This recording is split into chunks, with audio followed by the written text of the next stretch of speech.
Hey, I'm Paris with Paris My Reads, and welcome back to my YouTube channel where I review books from a biblical worldview. I've been taking you through all 11 books I read this month. I'm going to have my breakdowns of content consideration, star rating, language rating, spice rating, all the things. Here's the books I own that I read this month. So without further ado, let's get into them. This month I somehow avoided the half-star and quarter-star ratings. They're all whole star ratings. So we got 3, 4, and 5-star reads. We're starting with the 3 stars, lowest to highest, 3-star ratings. There are 2 books. Surprisingly, they both claim to be thriller books. And first is Heartwood by Amity Gage. Amity. I'm so bad with names. This was not one that was really on my radar until I think it came out recently, and I saw quite a few people on Bookstagram that I follow reading it and raving about it, and I was like, all right, I'll put it on hold on Libby, and I did the audio. This is a 3-star. So my 3-star ratings are like, maybe it wasn't for me, but it was for you. My biggest qualm with this is that it felt like a lit fic. Like it was much more literary fiction, suspense. Nothing about it felt thrillery to me. There was maybe like one scene, but mainly suspense. And I just am not a lit fic girly. So if you like literary fiction, you'd probably love this book because I think the added suspense element, missing person mystery, made a lot of people enjoy this one. So in this book, a woman goes missing while hiking the Appalachian Trail, and there are 4 points of view. I will say I really liked the audio because it felt more like documentary to me. There were 4 different narrators for the 4 different points of view. The woman that goes missing, her point of view is written through a letter, and then 2 other people points of view are present tense, like telling you about what's happening, and then the other person is via interview. Each narrator was very different. So I thought 2 of the narrators were really great, and then the other 2 were kind of lackluster. But at first I didn't really like it, but then it almost helped the case for the documentary. Esque vibe that was going on. Hit or miss on the audio. If I had known this was more literary fiction, I probably would have passed on it and just not have read it, because as you will see continuing throughout this video, I am well overdue for a fast-paced, adrenaline-pumping, scary thriller book. I was hoping this would be that. I love the cover of this book. It's gorgeous. The literary fiction piece fell in mainly with one character in particular, and it was the part of literary fiction that I just don't enjoy, where they're talking about like just random stuff about their lives. I'm like, why do I care about this character? What part does she play? I will also say I figured out the twist at the end, so it wasn't a big like shock moment for me once I figured out what was going on. So my quick takes on this one are 3 out of 5 stars. Language is strong. Spice is none. Content is innuendo, crude jokes, failing marriage, anxiety, and mental health rep. Speaking of thrillers, this should be classified as suspense. The next book on my 3-star category from this month is The Surf House by Lucy Clark, and I had really high expectations for this. It is about a girl that's in Morocco, and she basically stays at a hostel called the Surf House, and that's really all I knew going into it. But beach, surfing, Morocco, travel vibes for the summer, like thriller type book. I had such high expectations for this, and honestly feel like the 3 stars might be a little generous. But let's break down what this book is about. So this book follows Bee, who is a model from London, and she is on location in Morocco for a photo shoot. She's like at the end of her rope with her modeling career, has like a toxic relationship with her mom. She has a semi-mental breakdown, quits the shoot, and is gonna leave the country, go back to London, and she has a really scary experience in Marrakesh, and the girl that helps her owns the surf house, and so she takes her back to the surf house, and Bee hangs out there while she's trying to figure out what she wants to do. Does she want to go back to London? Does she want to travel for a little bit? Does she want to try and get back on another photo shoot? The only thing that kept this afloat for me was the twist. I did not see the twist coming, but again, it did not feel thrillery to me. It felt more like high suspense, and there was some content that I did not love in it. Let's just get into my quick takes. Quick takes on the Surf House are 3 out of 5 stars, which again, 3 stars feels generous. Language is strong. Spice, and this again, like another tick on what I don't like in my thrillers. There is some spice in this. There were a few like cracked door, semi-descriptive scenes, which was really unfortunate. Was not a fan of that. And content was on-page murder and death, suicide, attempted rape, and infidelity. Had really high hopes for this. It did not deliver. 3 stars feels generous. Maybe skip this one. But don't worry, because starting off my 4-star reads is a classic. I am reading through the Agatha Christie books, specifically her Hercule Poirot series, in order. So I finished book 2 of the Hercule Poirot series, Murder on the Links, and I actually listened to the audio. This audio is included in your Audible subscription, so you don't have to use a credit. You can listen to the audio. Richard Armitage did a fantastic job again with the audio. I think her first 5 Hercule Poirot books are included in the Audible subscription, so I have been listening on there. And a friend actually dropped by a couple of thrifted Agatha Christie books that she found. So this was one of them, and I didn't realize I even owned it till I was pulling books for this video. But look, I have the Murder on the Links, and it is a very old library copy that has seen better days, but I love it. And this one is set in France. The body is found on the links of a golf course. What I'm really enjoying about reading these in order is getting to see Hercule Poirot's character come to life more and more and build on itself, and also his relationship with Hastings, which is like his sidekick buddy. I don't even really know what Hastings does, but Hastings is the narrator. It's whose point of view you have this whole book. And I really love their dynamic, and I'm loving it more and more as I read them in order and understand where all their dynamics come from and originate from. Poirot is filled with dry humor. I love his humor and wit. There were so many details and twists in this. I had to go back and like re-listen to some, because I'd be doing dishes and like miss a part and be like, wait.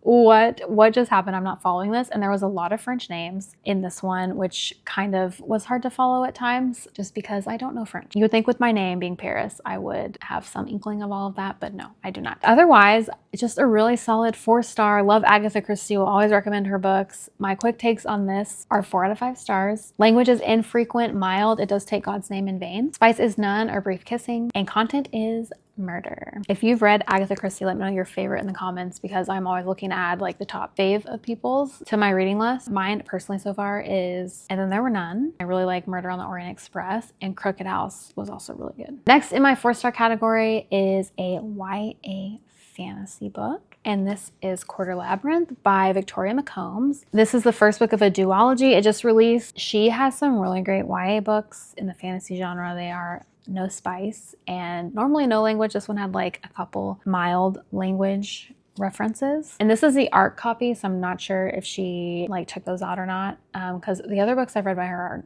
no language at all. This book follows a girl who is trying to get her birthright back. Every 4 years, there's a contest called Quarter Labyrinth. The Quarter Labyrinth is announced, and the winner of the contest gets to be the captain and commander of her dad's fleet. So she goes off to try and win the labyrinth and claim her birthright, and it's basically just all twists and turns and deception up until the end. And again, this is a duology, so there will be a second one. There is like a mild cliffhanger that happens. I really enjoyed a lot of the elements in this. There in the labyrinth, there are characters called stone gods, and it's really fun because in the book there will be like a picture of the stone god, and then a little bit about their lore. And then when you read the next chapter, the characters come into contact with that stone gods. And stone gods are people who basically got stuck in the labyrinth and they have powers and stuff. It's not any type of like religious god type thing. It's really based more on like mythology and lore. And I really liked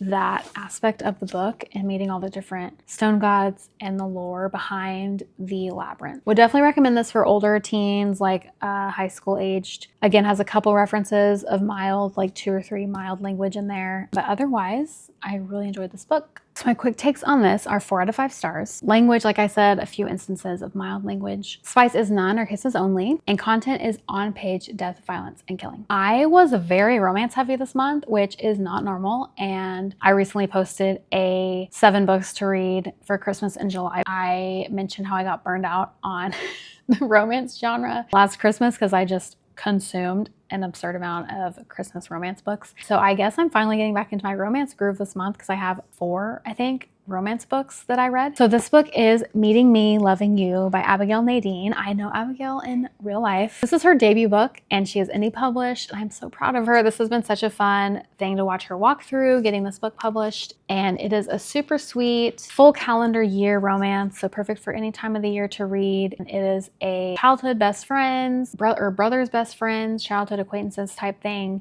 And I am really excited for her. This is book 1. So she's going to be coming out with some more in the same series in the same little cozy northeastern town. It is like mountain small town vibes, so it's super cute, super fun. Reading books like this, like knowing Abby in real life and then reading a book like this, and I know that she wrote this, just solidifies in my mind that I will never ever write a book.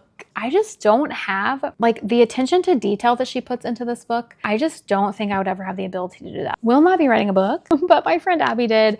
And again, super successful. I went to her book launch this month and she had a really great turnout, really great Q&A session. So just really excited for her. I will link this book down in the description with the rest of the books that I read this month, but absolutely check this out. It is also on Kindle Unlimited currently. I don't know if it'll be on there for a long time or not, but currently on Kindle Unlimited. So if you're looking for a really cute closed door romance, check out Meeting Me, Loving You by Abigail Nadine. My quick takes on this are 4 out of 5 stars. Language is mild, and there's 1 or 2 use of mild language. Advice is none or kisses only. And content is toxic family relationships. Again, absolutely recommend this book. Another cozy mystery, murder mystery that I finally got to this month. This has been on my TBR for a long time, and knowing that it's coming to theaters soon really started my desire to actually get it read.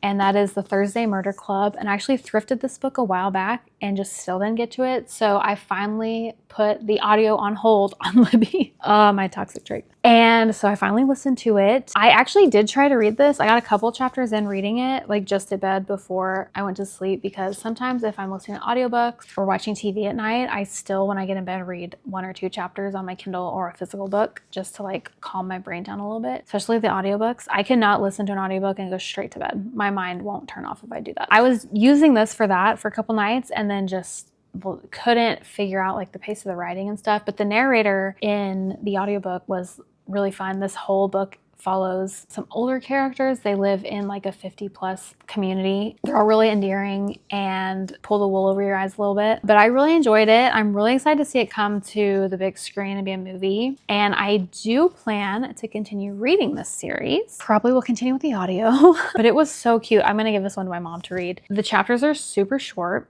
There's multiple points of view. You get the points of view of like the elderly characters that live in the community, and then one is a investigator and she's younger. Felt very Agatha Christie, cozy. Also, they referenced Agatha Christie a lot and Poirot, and so that was just super fun because I'm in my Poirot era right now. I think I gave it 4 stars because I did kind of guess the ending a little bit, like there wasn't a big twist, and then just, I mean, like I give Agatha Christie 4 stars and she's the queen of murder mysteries. 4 stars is not a bad rating in my book. It just wasn't like a mind-blowing experience. I have seen some mixed reviews on this, so I do think it caters to a certain more like specific nuanced reader. If you like the cozy murder type things, definitely check this out. My quick takes on this are 4 out of 5 stars. Language is mild and God's name in vain. Spice is none. And content is murder, death, and suicide. These characters are older, and so they do kind of talk through like grief. There's a lot of like past death of spouses. So there were kind of sometimes some heavier themes throughout that were like kind of heartbreaking. But overall, I just really enjoyed this book and plan to continue the series. All right, getting into the 5 stars. I read 5 books that I rated 5 stars this month, which is wild. So we're gonna go through all 5 of them. First up is Home Safe by Tracy Bach. This is a baseball romance, closed door. This was my read-along book for this month. And normally I would say, if you wanna join my read-along, I'll post the link in the caption, but I'm not going to be doing a read along for the rest of the year. We have like a ton going on. I'm just pausing the read along and we'll see if it comes back eventually. But for the rest of 2025, this is my last read along book, and it was really fun to do it with Tracy's book.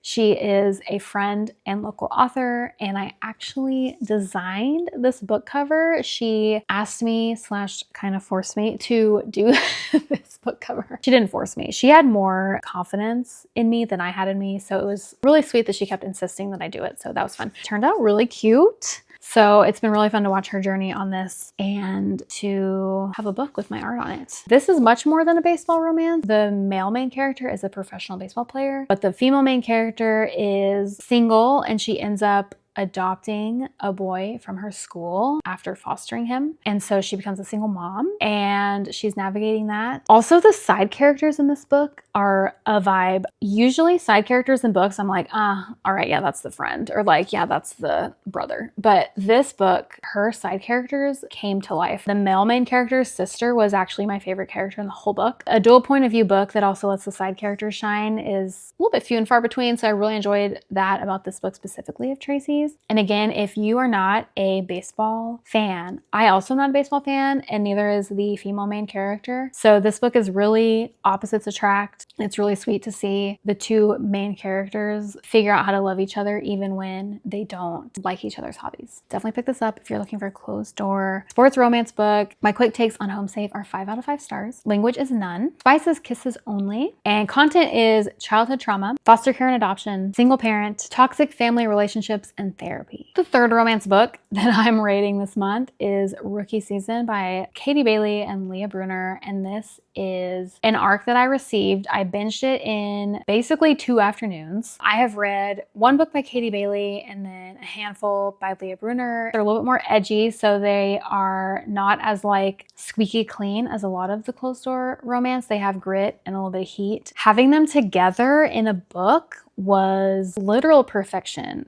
I couldn't tell that they were 2 different authors. The writing was phenomenal by both of them. I personally loved all of the themes and the tropes and everything in the book. This book releases in August, toward the end of the month of August, I believe. August 21st, maybe. I think I've rated all of their books. I've read 4.5 stars. So this is my first 5-star book that I've rated of theirs. It is a hockey romance book, my favorite hockey romance book I've read to date. And it is very much New Girl vibes. If you have watched and loved New Girl, you will eat this book up. It is 3 guys and a girl in an apartment in San Francisco. So basically the 3 guys are all NHL hockey players. It's their rookie season. They're fresh out of college. And then the girl is a junior, like she's supposed to be a junior in college, and she went to college with one of the guys, and she is in a hard spot. She needs help. And he says, come live in my apartment. There's an extra room. I really love the dynamic of all the characters living together, the forced proximity. I love some forced proximity. I really also love the New Girl vibes. I love that show. There was a really great,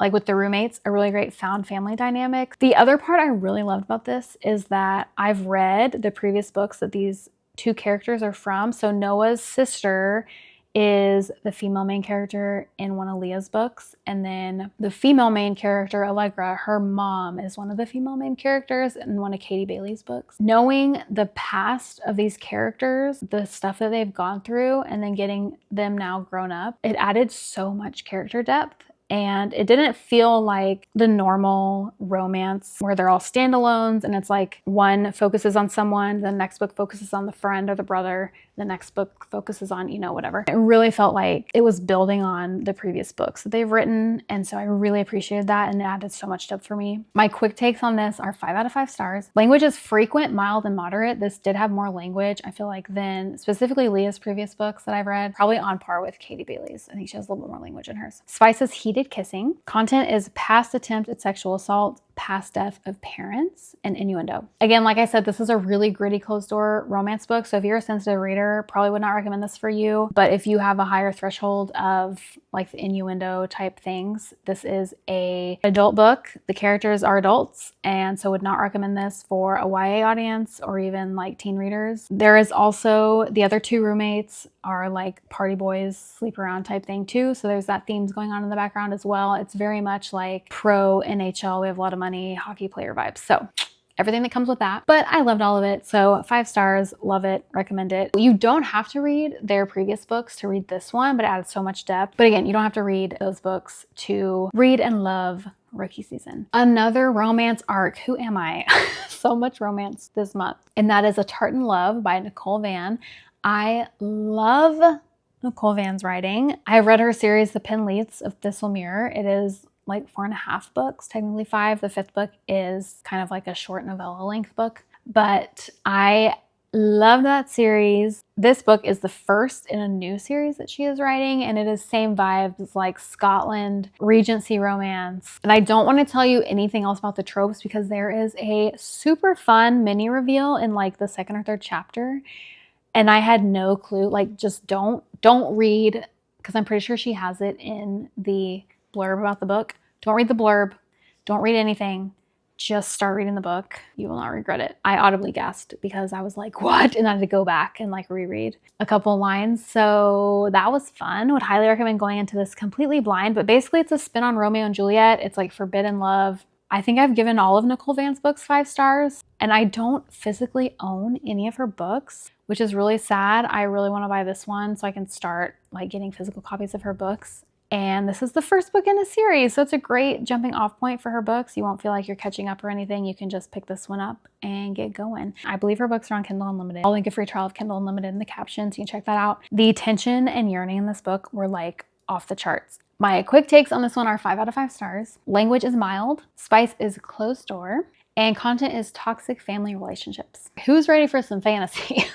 We've had mediocre thrillers, some cozy murder mystery, and some romance. And now we're getting into some fantasy. And not only that, but a fantasy standalone that is closed door. Yes, it is so good. I honestly think she could make a complete series out of this book. This is Blood Over Bright Haven by M.L. Wang, and the world building felt like this. And it felt like she could just open it up and have so much more. I think a lot of people's hesitation with fantasy sometimes is that you have to put a lot of time commitment into reading an entire series, but this is a standalone.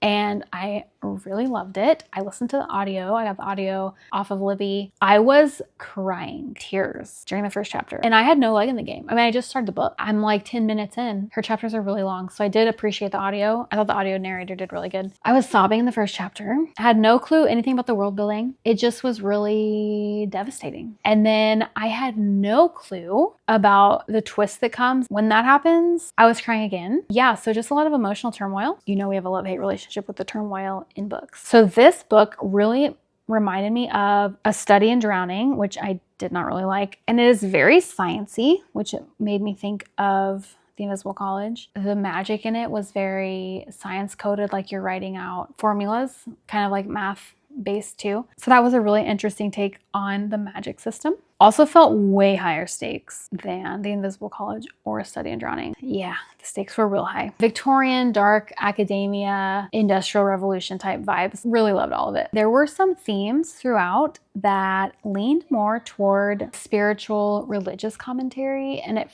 first I was like, I don't know about this.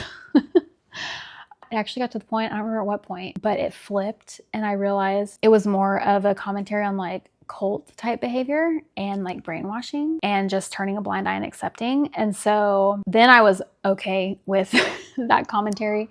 It felt less like attacking Christianity and more just like cultish brainwashing behavior. You may not take that same viewpoint. It felt that way toward me once I realized what was happening. But then beforehand though, I was like, oh, I don't know about this. So again, sensitive readers, maybe don't pick this one up if you are super sensitive to religious commentary in books, because it does have that. And it was very integral to the plot. Like the plot needed that to happen. So it's not even like it's a side commentary. It's like the bones of the book. Take that as you will. My quick takes are 5 out of 5 stars. Language is mainly mild. There is 1 or 2 characters that do some infrequent strong language. There is strong language, but the majority throughout is mild. Spice is kisses only, and content is on-page graphic killing and death, misogyny, classism, racism, attempted sexual assault, and commentary on religion, which I already touched on my thoughts on that. This is my first book by M.L. Wang, and I absolutely plan to read more of hers. The final book, and probably the book that surprised me the most this month,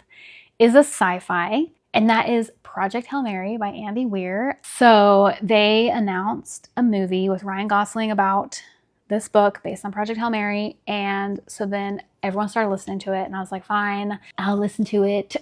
Peer pressure. Everyone was recommending the audio, and I'm like, great, I'm in my audiobook era, let's do it. But then I realized the narrator was Ray Porter, and I don't love Ray Porter as a narrator, but he has like monopolized the market on like sci-fi and action adventure, political thriller type books. He's fine. I'm not saying he's a terrible narrator. I just think there's better, and I don't like that he's monopolized, like that he is the go-to guy for all these books, because I think there are better options. So the beginning of this book, I didn't really love because he was the narrator, and I was like, oh, I can't decide. But then toward the middle of the book, and then there is something that happens, and I don't even want to tell you. If you've seen the movie trailer, you know, but like, if you can go into this book blind, go into it blind, because I had no clue what was happening. I hadn't seen any of the movie trailers because I knew I wanted to read the book and I knew I didn't want anything ruined because movie trailers ruin everything. I was doing dishes late one night and that's when the spoilery thing happened and I had chills on like the back of my legs, like semi-freaked out about it. The audio is so good. So I take back my words about Ray Porter. It ended up being a really successful audio. Highly recommend the audio. I believe it is only on Audible. So I'm gonna put my free Audible link for a free trial down in the caption. Highly recommend the audio on this one. I don't think I would have enjoyed the book as much reading the physical because there is a lot of science heavy stuff in it. And I have an art degree. I'm not a science person. I'm not interested in that. So what I thought was really successful about Ray Porter is that he did end up convincing me as a reader that I was interested in the science because he was able to convey the passion that the character had on all the sciencey stuff. I mean, this is a sci-fi book, so there's gonna be science involved, but this was like heavy science.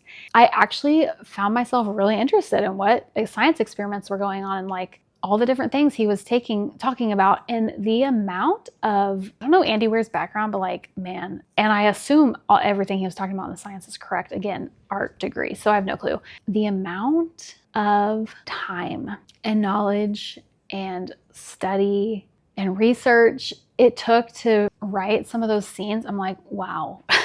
I really want to get the physical book of this. I think it's going to be a top book of my whole year. Not just in sci-fi, but like probably top 10 books of this year. I'm struggling because I don't know if I would have enjoyed it as much on physical. Like I kind of love that I did the audio. If you're on the fence about this book, give the audio a try. Stick with it until about 40% and you'll be hooked. So my quick takes on this are 5 out of 5 stars. Language, again, is mainly mild. There are some infrequent, strong references, like just a couple. And there is God's name in vain. Spice is none. And content, I put in my review, I put, honestly can't think of anything big and glaring.